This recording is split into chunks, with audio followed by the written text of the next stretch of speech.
Canada is internationally distinguished on one important front: energy. A world leader in virtually every energy resource and technology, and with access to important natural resources increasingly reflecting real political power on the world stage, Canada has the ability to position itself as a true global leader. We have a unique opportunity to both supply our allies with the energy they need, while also lessening the energy influence of the world's bad actors. The global economic center of gravity has shifted steadily toward markets in the Indo-Pacific region. As economies like India's require more and more energy and rely more and more on supply routes from undesirable sources, the stakes and the upsides are high for Canada. Japan's high-profile troubles with nuclear power have fostered growing interest in renewables, but also coal and natural gas, both of which are produced by British Columbia. South Korea, meanwhile, is still embracing nuclear power. This means Saskatchewan's stable, long-term nuclear fuel supply could be part of a global energy strategy. Meanwhile, China's energy imports have mirrored trends in its decisively illiberal foreign policy. Close relationships with Russia and Venezuela have kept China awash in petroleum, while Beijing plays defense for the atrocities of Putin and Maduro regimes in international forums. While remaining sensitive to the problematic aspects of President Xi's own regime, there is reason to believe more Canadian oil to China could weaken his interest in propping up so-called gas station client states. In the Middle East, bad actions by the state of Qatar have resulted in calls for the country's diplomatic and economic isolation, and appropriately so. This provides ample opportunity for any nation willing to offer itself as an alternative to Qatari oil and gas, which is currently exported everywhere from Morocco to Japan, and in the last weeks through big deals with China and with Germany. Though the Middle East is synonymous with oil, it would be a mistake to assume this status quo is uncontroversial in the region. Awareness of the finite nature of petroleum reserves has fostered intense interest in energy diversification. Canada already has nuclear cooperation agreements with the Kingdom of Jordan and the United Arab Emirates. These agreements should be animated with long-term Canadian supply. It is perhaps in Europe, however, where the geopolitics of energy are most fraught, and thus most open to Canadian intervention. Already uncomfortably dependent on Russian oil, Western Europe is on track to face a near monopoly on Russian natural gas as well. As supplies from the Netherlands, Scotland, and Norway decline amid domestic environmental pressures, Moscow has been eager to fill the growing gap. The leadership Canada can demonstrate in offsetting these negative trends is very clear. We should fearlessly pursue our economic interests by making Canadian energy resources and technologies accessible to those who want them, offsetting allied dependence on worse alternatives.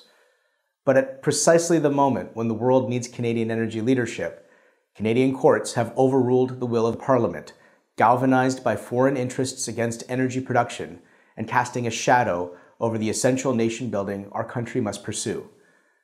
The Federal Court of Appeal's decision to quash the Kinder Morgan pipeline existentially imperils Canada's global energy leadership. With growing uncertainty about whether this country has the capacity to get its energy to global markets, Canada has to do better.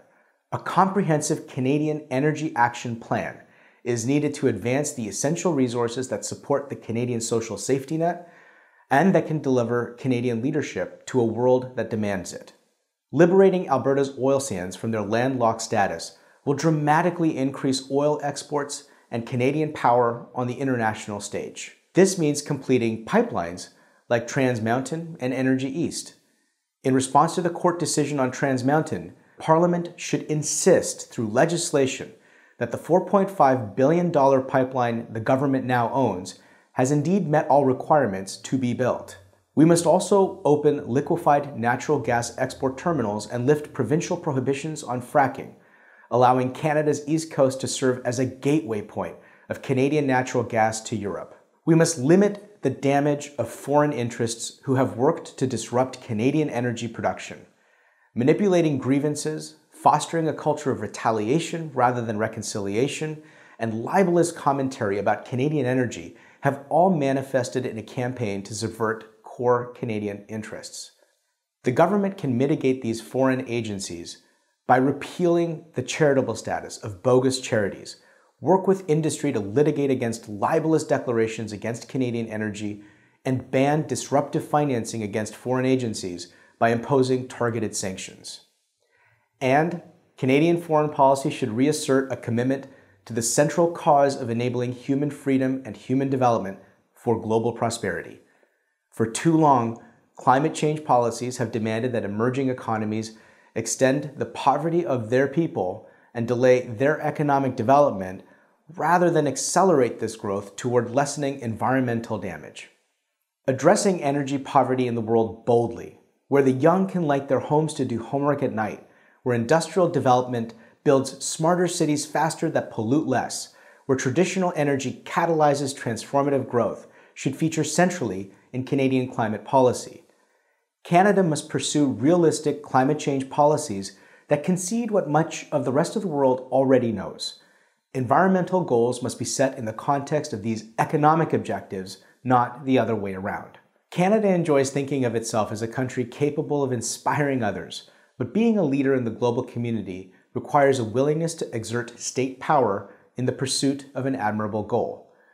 Leading the establishment of a safe and secure global energy order in sync with democratic values and shared prosperity is tied deeply to the Canadian energy and national interests that have, as of late, endured a series of difficult challenges. Canada's experience as one of the oldest democracies on earth give us the opportunity to apply the lessons of an imperfect past toward shaping a promising future. In an uncertain world, Canada's rise as a power now hinges on our ability to reconnect with the determination and resolve that has already overcome so much.